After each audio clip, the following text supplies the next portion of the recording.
It's been an extremely busy day today with Commissioner Gary Bettman having very important press conferences both in Arizona and in Utah. We'll discuss lots that we learned and comments from those situations. Plus, we also have some awards to talk about. We know several NHL awards based on stats are now determined who the winners are, including the Art Ross Trophy, the Rocket Richard, and the Jennings Trophy. We also have some NHL trade talk and some offseason rumors regarding the future of the Pittsburgh Penguins, the Calgary Flames, the future of Patrick Kane. Will it be in Detroit or elsewhere? Steven Stamkos, is his future in Tampa?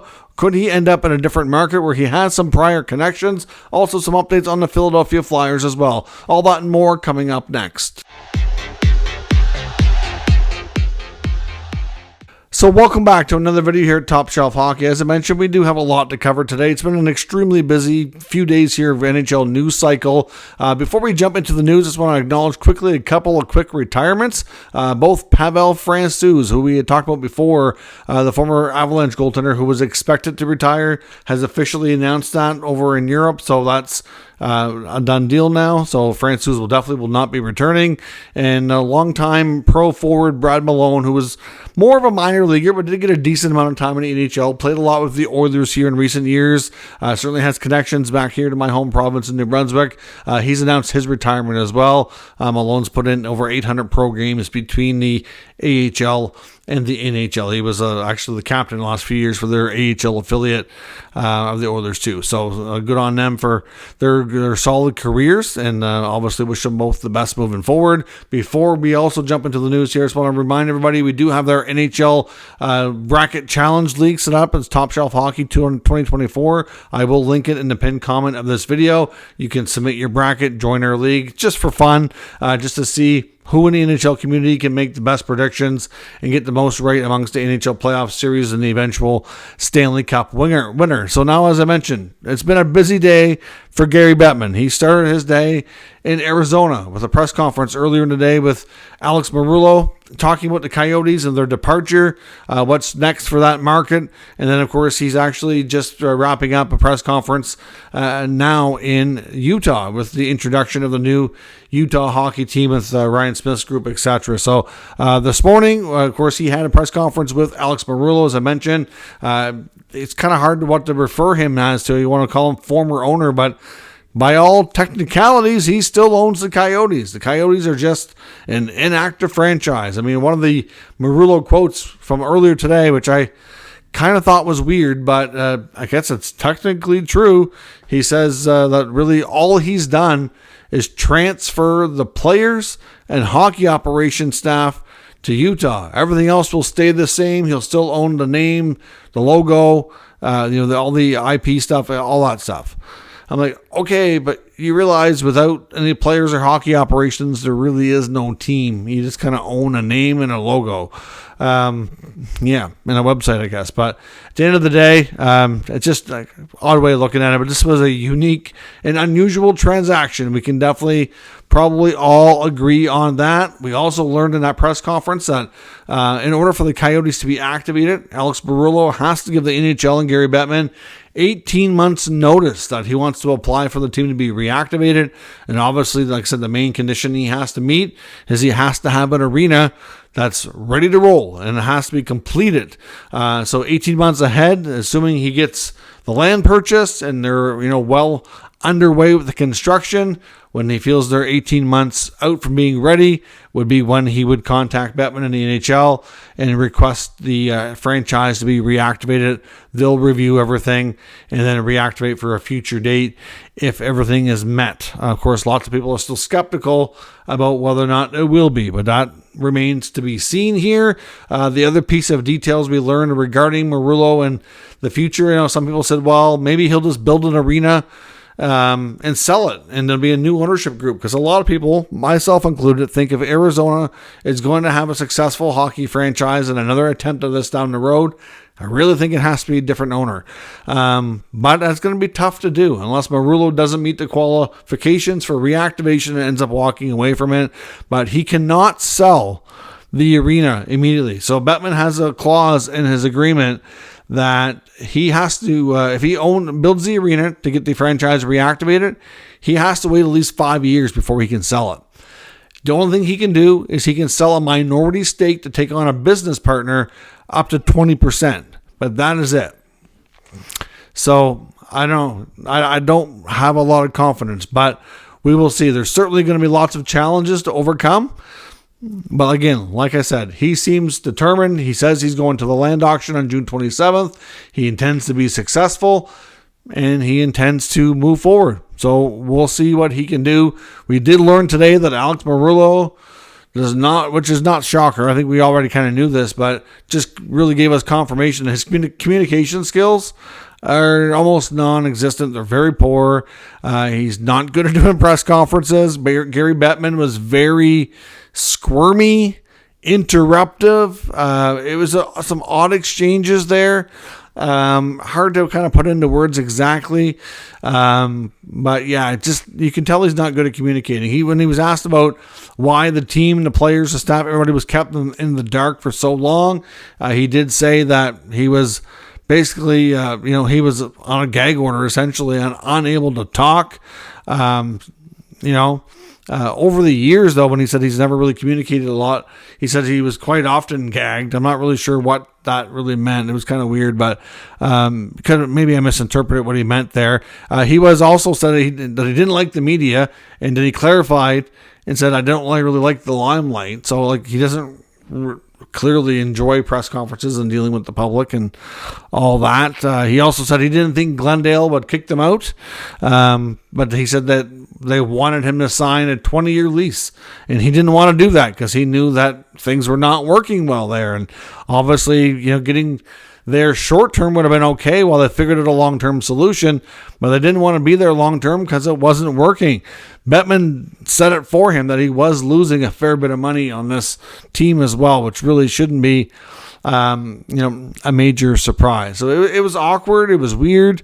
Like I said, Bettman squirmed a lot and just kind of interrupted a lot. Merulo kind of reiterated the fact that he's not good at communicating. He's going to have his work cut out for him to kind of gain back the trust and the, everything from this local community to want to stick with him. I don't know. He was asked about season ticket holders getting refunds for things for their packages they've already paid for the future. And he said that we will look at it and address it immediately. Just give me a chance to breathe. I thought that was kind of weird too. He was asked about the rumor about unpaid hotel bills. He said he wasn't aware of any unpaid bills. I'm like, well, maybe not now, but there were unpaid bills earlier in the year, and that's on enough good authority that I believe it to be true. Obviously be rectified at this point. But anyways, it was just a really weird kind of event. But at this point, Bettman and Merulo both appear to be committed to giving another stab at this in the future, and we'll see where it goes. I'm personally of the belief that they'll need a new owner to make it work, but we'll see. In Utah, great news. Lots of good things happening. When I recorded the video that I posted last night, I mentioned that in the video, after a couple of hours, they had 6,000 deposits on season tickets. Now they're more than they can handle and probably have a wait list because they're up to 20,000. Their arena for the first little while, their first year at least, until they can renovate it, it's only going to seat 12,000. So that's phenomenal. So this is going to be sold out basically all the time. They're going to be having a huge event at the Delta Center this coming Wednesday. There's going to be live music and food, player introductions, basically just a big event to introduce everybody to what they have. It's just, a wonderful event that way. The press conference, I didn't get to listen to all of it with Bettman and Ryan Smith and his wife Ashley, introducing him. All kinds of Utah politicians were there. It's really just a welcoming event to confirm the team and everything of that nature. Because like I said, there's lots of talk about a new arena, renovations to the existing one. At this point, I don't have any concerns that it's going to be a success in this move. Like I said, he appears to be the type of owners that the NHL really wants.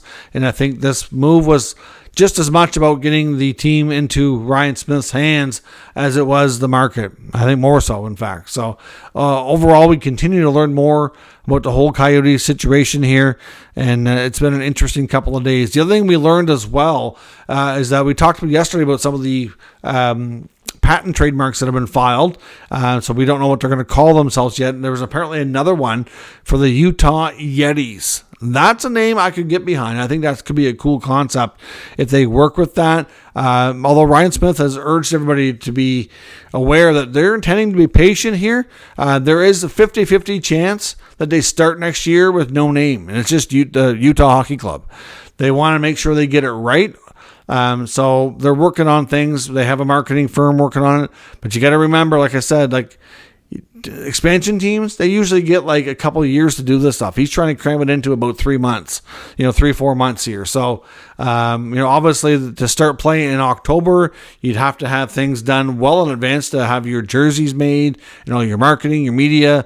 Like ideally, if they're going to name it, they'd probably have to have the name done by like July at the latest to have everything ready.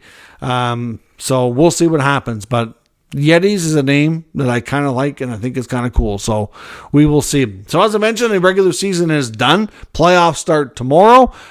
Today's our calm before the storm, if you will. But with the regular season finishing, some of the regular season based stats awards are now determined who the winners are. Of course, they'll be awarded later at an award show, which we don't know all the details on yet. But of course, Austin Matthews did not get goal 70, but he still wins the Rocket Richard Trophy with 69. Still a very nice number and a great season. Kucherov wins the Art Ross Trophy. He's finished a couple points ahead of Nathan McKinnon. McKinnon went into his final game against the Oilers. I think he was 6 points behind Kuch. He put up, I believe it was 3 points, I think it was. So he ended up, I believe it was 3 back. But heck of a season there. McKinnon in the process still set a new team record for 140 points, which is phenomenal. Connor Hellebuyck, of course, secured the Jennings Trophy as well for the team's best goals against. So some phenomenal performances there. Another team record that was set this year was Calgary defenseman Mackenzie Weegar set a new team record for even strength goals by a defenseman, which was 17, which was phenomenal for him. So some great accomplishments there amongst all those players. A couple of signings. The Islanders announced a couple of prospect signings today. They've signed prospect goalie Henrik Tikkanen. Tikkanen gets a 2-year ELC. He was originally a 2020 7th round pick. And they've also signed prospect Alex Jeffries, who was a 2020 4th round pick. Also gets a 2-year entry-level contract. He's been playing at Merrimack College. The other thing I found odd today was the Maple Leafs were without William Nylander at practice this morning. And, same with Bobby McMahon. McMahon, we know he's been dealing with an injury. Nylander played in game 82. So I was like, okay, what's going on with Nylander? If he's nursing an injury, why in the heck was he playing game 82? Like, Leafs have typically been pretty careful going into the playoffs and not being too worried about milestones and making like Marner rested on 99 points, for example. Like, they don't typically put the emphasis on milestones. They put the emphasis on being healthy and ready for playoffs. Now, I know because of their cap and other injuries, the Maple Leafs, I believe, only had 12 healthy forwards, but could you not go 11-7, or could you not even play one player short? Like, it's really not that big a deal for one game, and a game that they didn't really care about, didn't mean anything. If Willie was banged up, if it was bad enough that you could risk missing him for playoff game 1, I would have figured out a way, even if I meant playing short. I don't get it. Some of these players should not be focusing more on milestones than they are on being healthy when it comes to the playoffs. I don't get it. But yeah, so that's odd, but we'll see. In the rumors section of the video, we have a bunch of teams we're going to take a look at. We're going to start with Pittsburgh. Now, this is as much as a bit about a health update, which kind of will affect one of the other rumors that we've heard a lot and kind of change things a bit in Pittsburgh. But Kyle Dubas referred to the fact in his end-of-season presser today that Chris Letang has been dealing with a very serious injury. He's going to be seeking a second opinion, but could be looking at a potential major surgery and could be out for an extensive period of time. I don't know if it would impact him to be ready or not for next year. Obviously, they must have some concerns over that because they said it's a very serious issue. What it is, we don't know. But obviously, with Chris Letang's health in question, you would think that would pump all the brakes on a potential Erik Karlsson trade. I mean, Karlsson and Letang coexisted okay, but it's, again, like I said before, it's not the dynamic they needed. They really could use some better depth, and getting a guy like Karlsson traded would bring back a good package. So I really thought they would explore that. But if Letang is going to be dealing with stuff and maybe not be available to them, I definitely would have to think that will impact things for sure. Based on what Kyle Dubas had to say, he definitely alluded to the fact that they need to get younger. Sounds like Crosby's going to re-sign. That shouldn't be a shocker at all. Sounds like Alex Nedeljkovic may walk. Not a given, but it sounds like it. They obviously need to kind of do a little bit of tweaking around the roster. Jeff Carter retired. It doesn't sound like they really want to go into a rebuild. I think we're going to see more of like a Ranger King type of reset where they kind of called it a rebuild, but then they started adding a lot more veterans. So they need to add some youth while adding some veterans. It's going to be a mix of that to try to retool this roster into being a little bit better. Obviously, when they found their game more so later in the year, it was too little too late. But it goes to show you that if they can get more consistent goaltending out of Tristan Jarry, and if they can get some better depth scoring, then they would likely be better. But they do have an aging core still. So we'll see how things go. But that's a big piece of information out of Pittsburgh, that Chris Letang might be dealing with something serious, which could impact his health and availability for a long time. So we'll see where that goes and wait for further updates. In Calgary, of course, they had their end of season stuff going on today as well. Jacob Markstrom was asked about his future, where he sees himself playing in the next few years, and he said that, I don't know. But I do know that I love winning hockey games. So, I mean, he certainly talked about the whole situation that, they dealt with before. He wasn't going to go into anything much regarding what happened at the trade deadline. He said a lot of those conversations will remain private. But the feeling was amongst the media that he's going to get moved and that he really isn't thrilled with the situation. Of course, the team needs to be, I'm not sure you want to call it a rebuild, retool. I'm not sure how to describe what Calgary's going through, but more changes for sure. We saw a ton of veteran guys leave. So that just kind of cements the fact, in my opinion, that Markstrom won't be back. So I would suspect next year there's a good chance you're going to see Dustin Wolf and Dan Vladar be the goaltending duo, unless they make other moves. Wolf will be there for sure. But I would suspect that Markstrom, after those comments and how he feels, doesn't seem pretty likely that he's going to return. Now, the same goes for the future of Patrick Kane. The Patrick Kane in Detroit is going to be interesting to watch. When you listen to Patrick Kane's end-of-season presser yesterday, and then Yzerman spoke today, it certainly made it sound like there was interest. And it's not that there isn't. I think it's fair to say Kane had a good time in Detroit. He was productive. And I think Yzerman enjoyed what he brought to the group. But what Elliot Friedman talked about on his podcast this morning was that, simply, he said, when you listen to Patrick Kane speak a few weeks ago and you listen to him speak now, he used the word term a lot. And he said, and he feels like if there's a good chance, and he didn't give, he never likes to ballpark things or put odds, but he said that Steve Yzerman is typically pretty guarded about giving term to older veteran players. So he's concerned for the likelihood of him returning, that they may not be able to agree on term, and that he might be looking for more term than Yzerman's willing to give, and that could cause him to end up going somewhere else. Now, it's not a given that happens, but it also makes it far from a slam dunk that he comes back. He said Yzerman, has been that way. He doesn't like to give out term for older, aging players, and at the same time, Patrick Kane is bounced around a bit since leaving Chicago. He went to the Rangers at the deadline. Then he signed in Detroit on a 1-year deal. He said Kane wants to get some roots settled again and wants to be, knowing where he's going to play for the next few years. And after the way he played after he came back, he won't have a hard time getting a 2 or 3 year deal. I'm not sure how much term he's looking for, but there's concerns that they're going to have difficulties on that term and that it could cause him to leave. Now, we didn't really get into options on where he could go, but Detroit also made comments about needing roster space to work in some younger players.